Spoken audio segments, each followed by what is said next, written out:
Përshëndetje, unë jam Seri dhe në këtë video do t'ju tregoj hap pas hapi si mund të fitoni para online duke shqitur fotot tuaja në platforma si Shutterstock dhe të ngjashme me të, edhe nëse ti nuk je një fotograf profesionist. Ky është një udhërrëfyes praktik ku do të mësosh çfarë është fotografia stock, si funksionon ajo, çfarë tiparesh kërkohen më shumë nga blerësit, si të ngarkosh, optimizosh dhe shesësh fotot e tua dhe më rëndësishmja, si të ndërtosh të ardhura pasive që rriten me kalimin e kohës.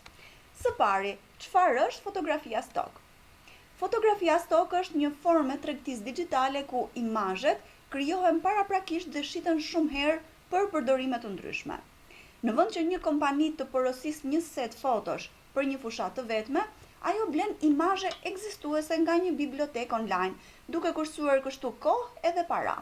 Dhe si krijues, ti i ngarkon fotot e tua në platforma si Shutterstock, Adobe Stock, iStock dhe të ngjashme me këto, dhe çdo herë që një përdorues shkarkon foton tënde, ti fiton një komision. Kjo është dhe arsyeja pse ky model quhet të ardhura pasive, sepse një foto që ngarkon sot mund të sjellë fitime për vite të tëra. Cilat janë llojet e fotografisë stock? Ka disa kategori dhe nivele të tregut të fotografisë stock. Një ndër to është microstock, pra platforma si Shutterstock ose Adobe Stock, ku çmimet për shkarkim janë të ulta, por volumi i shitjeve është shumë i madh.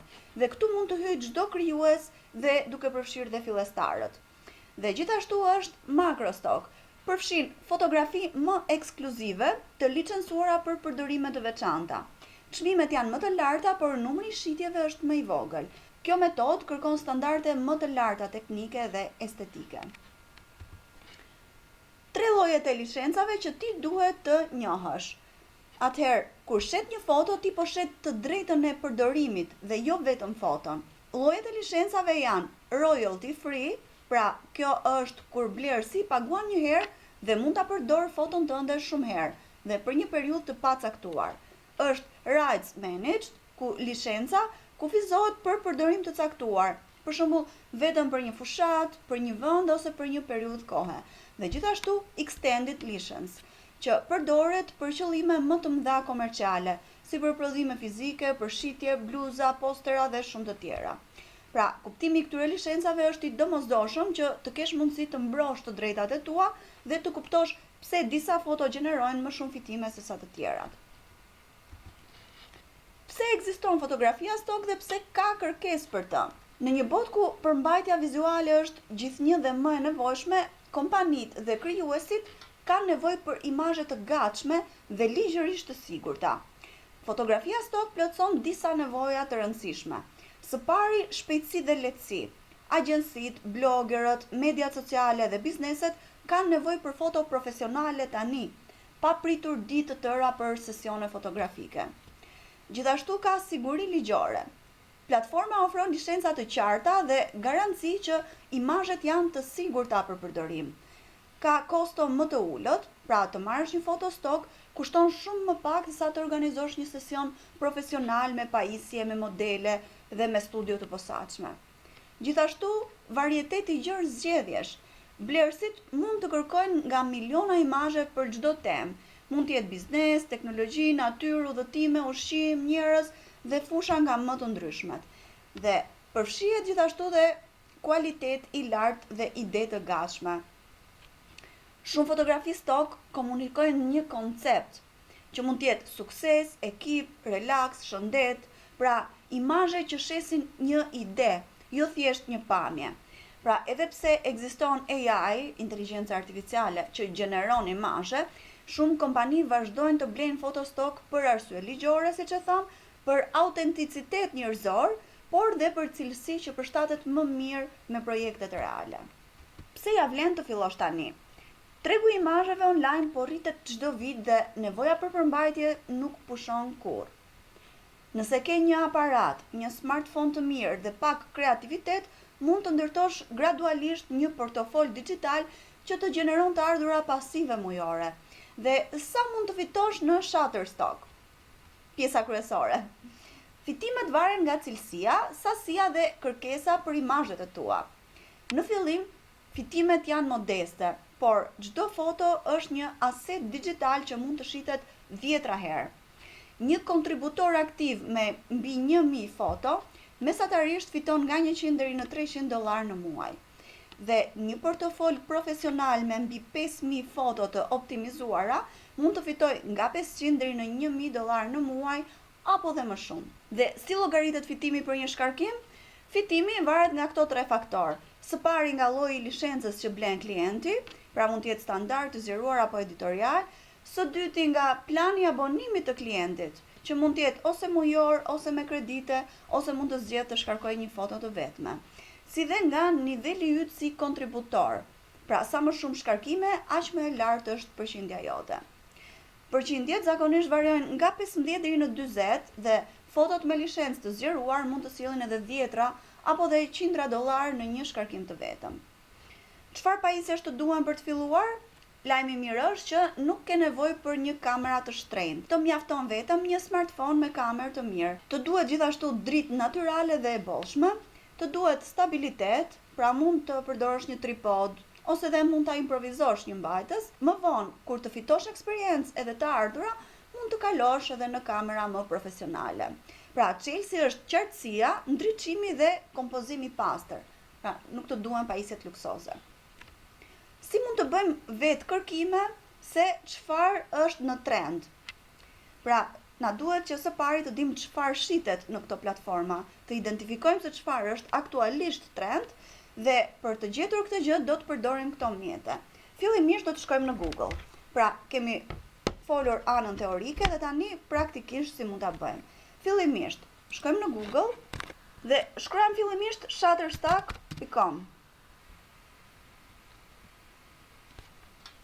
Në këtë faqe mund të futet kushdo si blerës ose për të eksploruar platformën dhe për të parë fotot që janë, çmimet që ka platforma, paketat që përfshihen dhe shumë gjëra. Mund të shikoni ide kreative dhe fotot që tashmë janë të publikuara në këtë platformë për të marrë dhe ide dhe për të përmirësuar fotot që tashmë këtu gjenden. Por përveç kësaj, shkojmë tek imazhet për të parë çfarë është në trend. Klikojmë tek Trends. Dhe këtu mund të vëmë re ide të ndryshme se çfarë është aktualisht në trend. Në krahun e majt janë fotot së bashku me keywords dhe në krahun e djathtë këtu tek growth mund të shikojmë rritjen. Këto shigjetat që janë me ngjyrë blu tregojnë një rritje më të lartë dhe gjithashtu janë shigjetat me ngjyrë të verdhë që tregojnë gjithashtu një rritje të lartë. Por me ngjyrë blu është akoma dhe më e lartë. Pra eksplorojmë këtë faqe për të gjetur ide dhe për të parë se çfarë është trend. Jo vetëm kaq, por mund të shkojmë në Google Trends për të gjetur dhe ide të tjera. Pra, pasi kemi hyrë këtu në Google Trends, çfarë mund të vëmë re? Mund të shikojmë se çfarë është trend tani. Pra, si fillim mund ta eksploroni pak platformën dhe tu tek Explore mund të shikojmë, klikojmë këtu e bëjmë Worldwide në mënyrë që të na shfaqet çfarë është trend në të gjithë botën. Nëse e lëm pa fjalë kyçe, mund të marrim ide dhe të shikojmë çfarë ka rritjen më të lartë së fundmi. Dhe ato që kanë rritje të lartë ne mund t'i përdorim për të gjeneruar foto. Kryesisht janë produkte teknologjike, inteligjencë artificiale dhe tema të ngjashme. Më pas mund të shikojmë me fjalë kyçe. Supozojmë nëse duam të bëjmë foto në ambientet e shtëpisë, supozojmë mund të shkruajmë kitchen. Pra në bazë të fotove që ne do bëjmë, shënojmë edhe fjalën kyçe dhe bëjmë kërkime. Ky është grafiku që na tregon tendencën që është në rritje. Pra kjo është një faktor që është duke u rritur. Mund ta selektojmë këtu edhe nëse duam në 30 ditët e fundit, mund ta zgjedhim sipas kategorisë. Nëse duam gjëra më të përgjithshme dhe pa fjalë kyçe, shkojmë tek kategoria dhe zgjedhim kategorinë që duam ne. Për shembull, nëse duam të fotografojmë produkte kozmetike, shikojmë në grafik nëse është në rritje apo jo. Shkojmë këtu, mund të zgjedhim gjithashtu dhe si po shkon ky trend në 30 ditët e fundit. Dhe vëmë re grafikun. Kryesisht mund ta lëm në muajin e fundit ose në 90 ditët e fundit, që të kemi një tablo më të qartë të situatës. Ose mund të shkruajmë fjalë kyçe të tjera siç mund të jenë pec. Nëse kemi kafshë shtëpiake dhe dëshirojmë të gjenerojmë foto me to dhe shikojmë si po shkon. E ndryshojmë për ta parë më gjërësisht situatën. Ka pas një rritje më të lartë, e shikojmë këtu grafikun. Rritja më e lartë ka qenë në 6 qershor 2025, ka pasur një tendencë në rënje dhe grafiku është sërish duke u ngjitur lart. Kështu që është një temë e bukur për të gjeneruar foto. Dhe kështu vazhdojmë me çdo ide që na vjen në mendje. Pra këto dy platforma na ndihmojnë që të gjenerojmë ide dhe për të parë nëse fusha që ne jemi duke krijuar përmbajtje është në rritje apo jo. Dhe kur shkojmë këtu në Shutterstock, në faqen kryesore, ne mund të shikojmë se çfarë imazhesh po ngarkojnë të tjerët. Dhe më pas të pyesim veten, si mund ta krijoj unë një version më autentik, më aktual dhe më të përdorshëm të kësaj ideje. 8 fushat më fitimprurse të momentit sipas Shutterstock Trends janë: së pari, jeta ekomisore. Pra njerëz që riciklojnë, përdorin qese të ripërdorshme, përdorin energjinë diellore, përdorin bicikleta, dieta bimore. Pra fokusi kryesisht është në skena të vërteta dhe të përdorshme. Së dyti është inteligjenca artificiale dhe teknologjia, pra njerëz që përdorin teknologji në mënyrë natyrale, mjek që analizojnë me AI, punonjës që përdorin tableta, analist me ekrane digjitale. Së treti është puna nga distanca dhe ambientet hibride, pra foto reale nga jeta e përditshme, prindrit që punojnë me fëmijët pranë, takime përmes videove, coworking, fleksibilitet pune dhe fusha të ngjashme. Së katërti, diversiteti dhe përfshirja shoqërore. Përfshir raca, gjini, mosh, aftësi dhe orientime të ndryshme në mënyrë natyrale. Së pesti është shëndeti, mirëqenia dhe balanca mendore. Momente relaksi, meditim, yoga, terapi, kohë me familjen, gjumi mirë, ushqim i shëndetshëm, pra këto fusha. Së gjashtë janë udhëtimet autentike dhe kultura lokale. Mund të jenë përvoja reale, jo luks, tregje lokale, gatime tradicionale, njerëz vendas, rituale kulturore, pra blerësit duan histori, jo vetëm destinacione të bukura apo luksoze. Së shtati është ekonomia digjitale dhe puna freelance.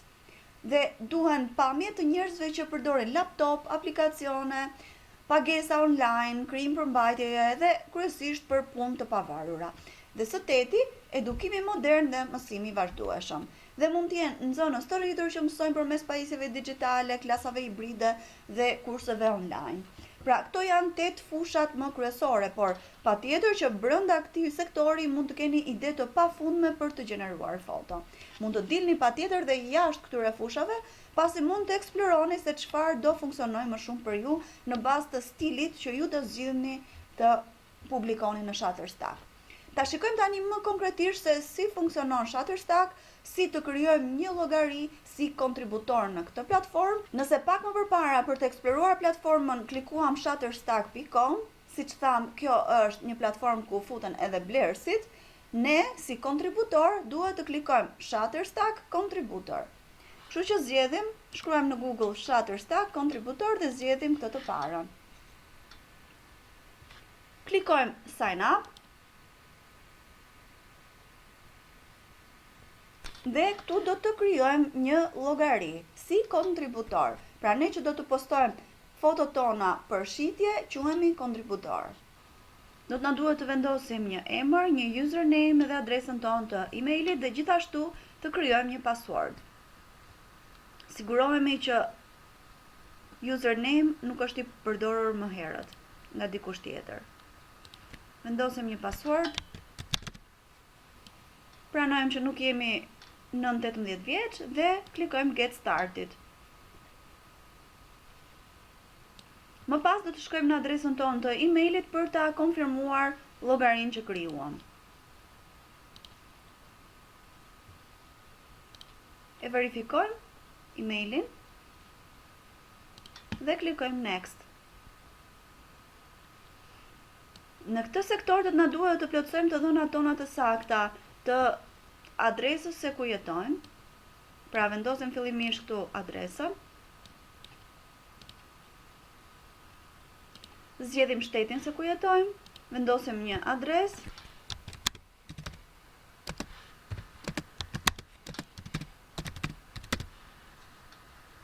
Zgjedhim qytetin.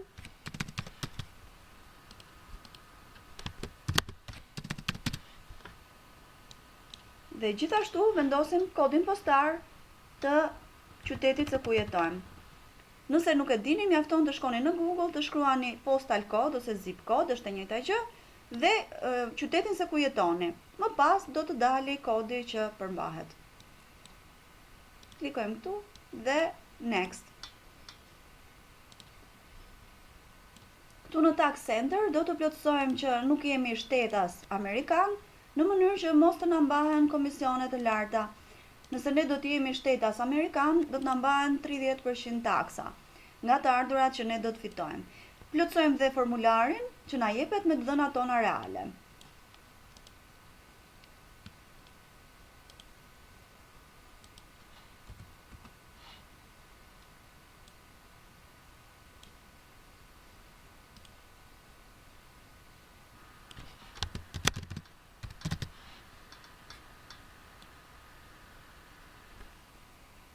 Pra nëse ne jemi regjistruar si individual dhe nuk jemi shtetas amerikan, ky formular është i detyrueshëm për të plotësuar.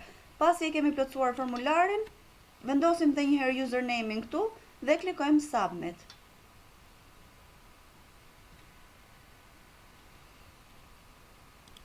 Tani jemi në llogarinë tonë të krijuar dhe të konfirmuar.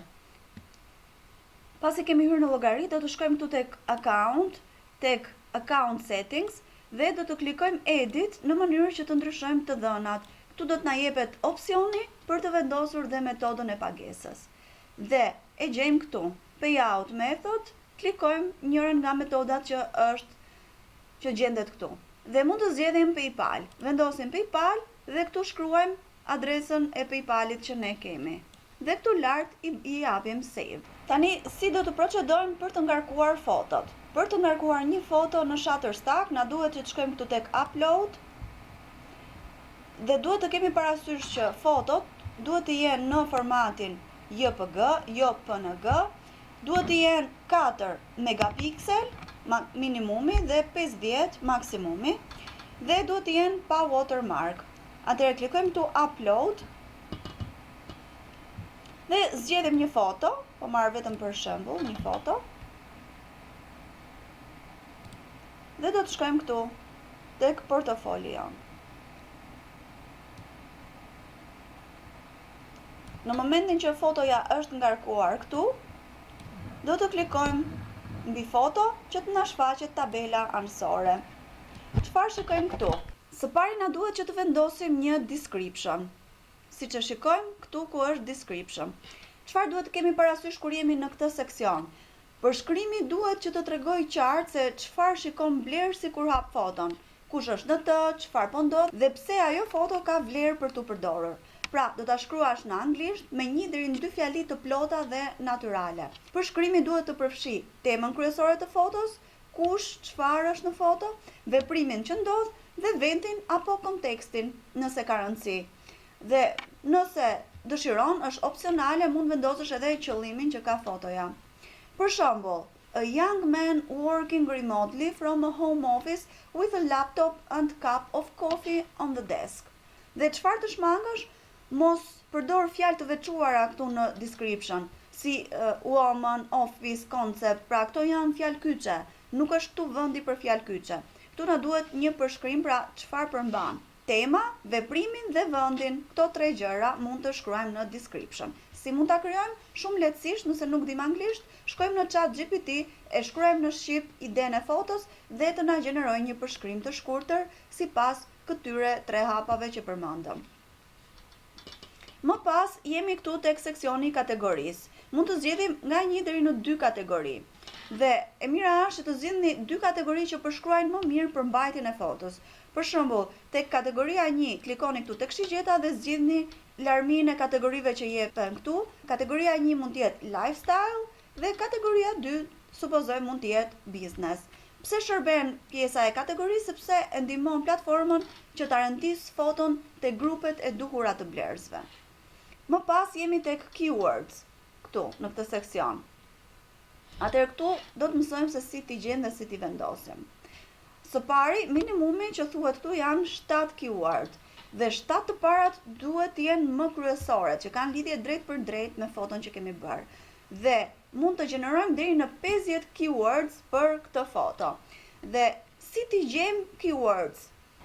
Do të shkojmë në Google dhe do të shkruajmë Shutterstock Keyword Tool.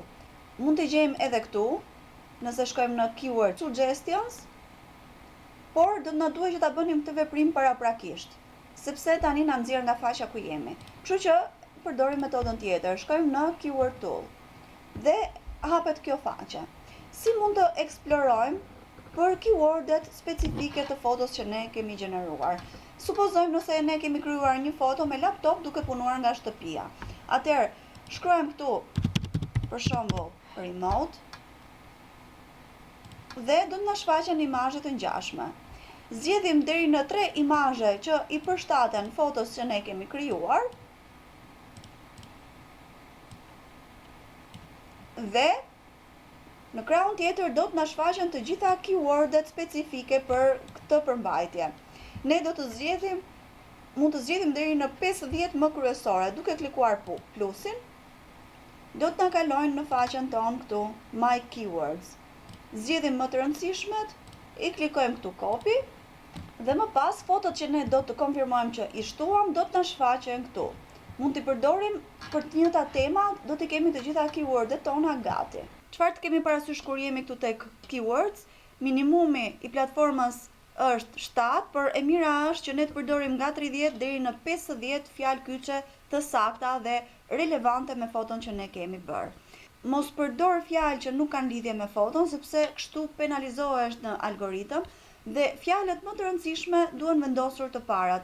5 deri në 7 të parat kanë më shumë peshë. Më pas, këtu zgjedhim që është foto dhe jemi tek licencat. Këtu na jepen 2 opsione, commercial dhe editorial. Çfarë ndryshimi kanë këto të dyja?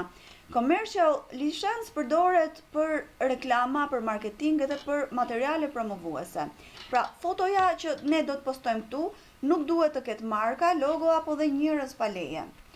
Për shembull, një grua që pi kafe në kuzhinë është një foto komerciale, pra nuk tregon as markë dhe është e përgjithshme. Kurse editorial, kur jemi këtu tek editorial, kjo përdoret për lajme, për artikuj dhe për qëllime informuese, jo për reklama. Këtu lejohen markat, lejohen dhe njerëzit publik apo dhe vende reale. Për shembull, njerëzit që janë duke ecur përpara Apple Store është një licencë editoriale, pra, sepse ka një markë të dukshme. Pasi kemi plotësuar të gjitha këto fusha, mjafton të klikojmë submit dhe fotoja jon është publikuar. Dhe ndërkohë do të na duhet që të presim nga 1 deri në 3 ditë përpara se ajo të bëhet approve. Në rast se nuk bëhet approve, do të na japin sugjerime se çfarë duhet të përmirësojmë. Nëse i përmbush standardet, menjëherë fotoja jon do të bëhet approve. Edhe nëse ka refuzime, nuk është arsye për tu mërzitur, por është një arsye që ne të përmirësojmë në vazhdim. Klikojmë submit dhe fotoja jon do të publikohet. Një sekret tjetër të vogël që do t'ju jap, nëse fotoja nuk është në përmasat që ju doni, pra nëse ne ngarkojmë një foto, ndonjëherë nëse nuk është në përmasat që platforma lejon, atëherë nuk do të na ngarkohet. Një sekret i vogël se si ju mund ta editoni foton dhe ta ktheni në përmasat që duhen, është duke shkruar në Canva. Kur t'jeni këtu në Canva, do të klikoni këtu tek plusi, create, dhe do të zgjidhni custom size, pra që ju të rregulloni përmasat e fotos. Dhe duke qenë se minimumi është 4 megapiksel, atëherë vendosim, supozojmë 2000 me 2000 dhe create a design. Më pas, do të ngarkoni foton që ju dëshironi të publikoni këtu dhe ta shndërroni në përmasat e duhura. Pra në këto përmasa. E bëni duke shkuar tek upload.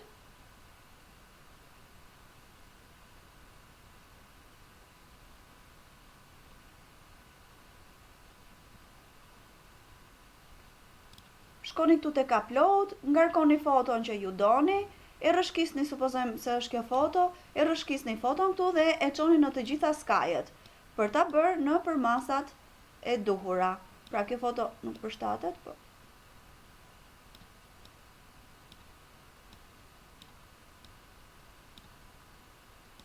Dhe e rregullojmë pra foton sipas këtyre përmasave. Pasi e kemi edituar në mënyrën e duhur, klikojmë share, klikojmë share,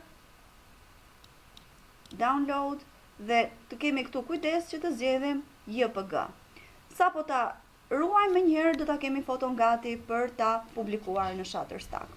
Pasi kemi bërë të gjithë këtë gjë, pra kemi kuptuar si funksionon platforma, si të ngarkojmë dhe të optimizojmë fotot në mënyrën e duhur, tani është momenti të dimë si të arrisim portofolin dhe të gjenerojmë më shumë foto.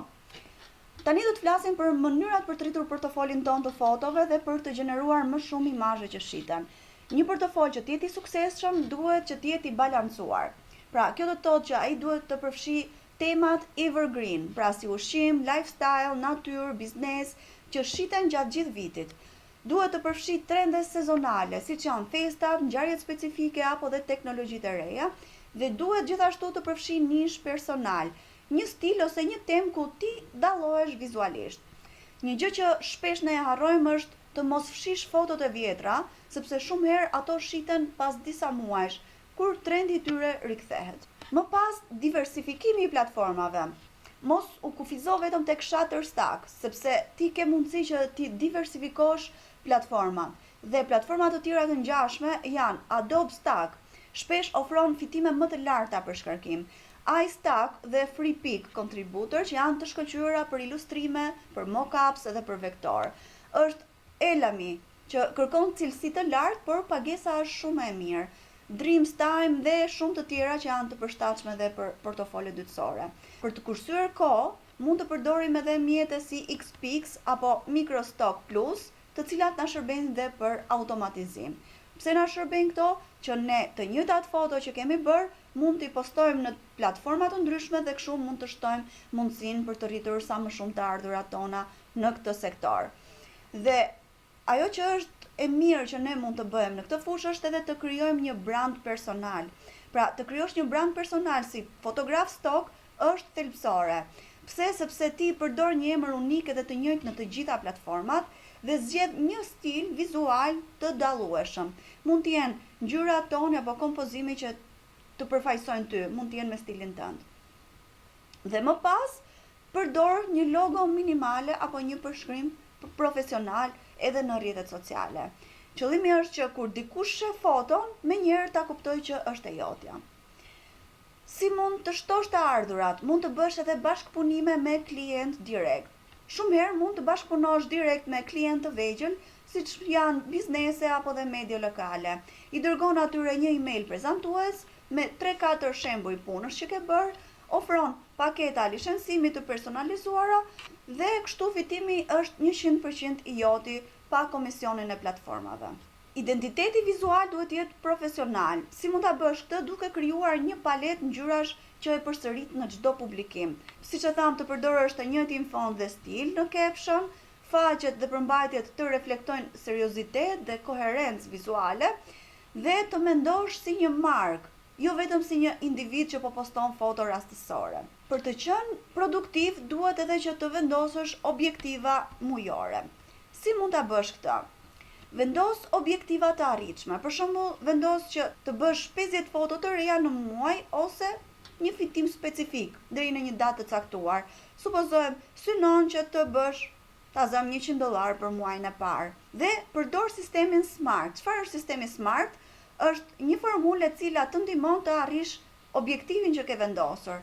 E para, të jesh specifik, të jetë objektiv i matshëm, i arritshëm, relevant dhe i kufizuar me kohën. Pra, i kufizuar në kohë, në mënyrë që të jesh sa më real dhe më produktiv. Shmang lodhjen kreative, pra ndaje procesin në faza, që mund të jetë krijim, pushim, editim dhe ngarkim. Pra mund të bësh një ditë vetëm krijim, një ditë vetëm editim, një ditë vetëm ngarkimin nëpër platforma. Mos u krahaso me të tjerët sepse kjo ndonjëherë është shkurajuese. Fokusohu tek vetja jote dhe tek përmirësimi yt vetjak. Një nga strategjitë më të forta që mund të ndihmojë të rritësh të ardhurat është strategjia e serive tematike. Si mund të bëhet kjo? Në vend që ti të mendosh vetëm për një foto, planifikoj një seri që mbulojnë tema të lidhura. Për shembull, supozojmë se do të publikosh healthy breakfast, pra një mëngjes i shëndetshëm.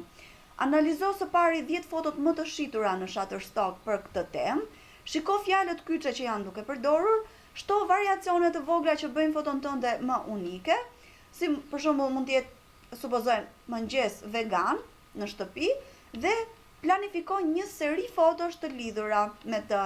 Pra, nga një ide mund të krijosh 10 deri 20 foto të ndryshme dhe të shitshme, duke kapur në kënde të ndryshme, duke hequr elemente të vogla që bëjnë diferencë në foto. Dhe kështu me të njëjtën temë mund të gjenerosh nga 10 deri në 20 foto të ndryshme. Redaktimi i serive dhe konsistenca vizuale. Përdor preset në Lightroom ose Capture One për tonalitetin vizual. Ndrysho vetëm detajet e nevojshme dhe eksporto fotot në rezolucionin e duhur.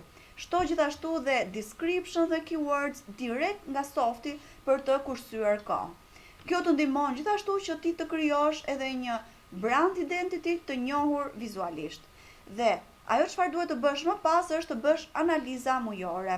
Analizo performancën, cilat kategori dhe keywords të kanë sjellë më shumë klikime, shiko sezonalitetin në shitje dhe një fotograf që fiton nuk kërkon perfekcion, por progres.